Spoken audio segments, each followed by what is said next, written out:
بسم اللہ الرحمن الرحیم۔ السلام علیکم۔ پارہ نہم، سورۃ الاعراف، رکوع نمبر 12۔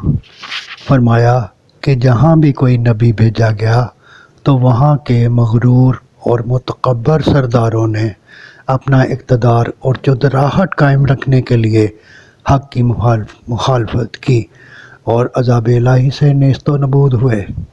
فرمایا اگر یہ لوگ پیغمبروں کا کہا مانتے، گناہوں کو چھوڑ کرنے کو کار ہوتے تو ان پر رحمتوں اور برکتوں کے دروازے کھول دیتا اور وہ عذاب الہی کی گرفت میں نہ آتے۔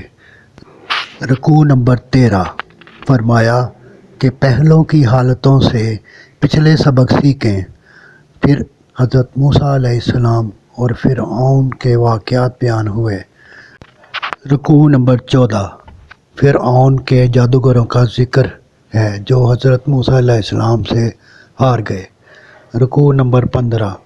جادوگروں کی شکست کے بعد فرعون اور اس کے سرداروں نے سوچا کہ موسیٰ علیہ السلام اور قوم موسیٰ کو کھلا نہ چھوڑنا چاہیے، تو موسیٰ علیہ السلام نے اپنی قوم کو اللہ کی مدد مانگنے کی تلقین کی۔ صدق اللہ العظیم۔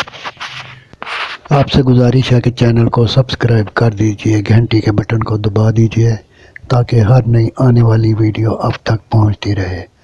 دعا ہے کہ اللہ تعالیٰ آپ کو صحت و تندرستی والی لمبی زندگی عطا فرمائے۔ آمین آمین آمین یا رب العالمین۔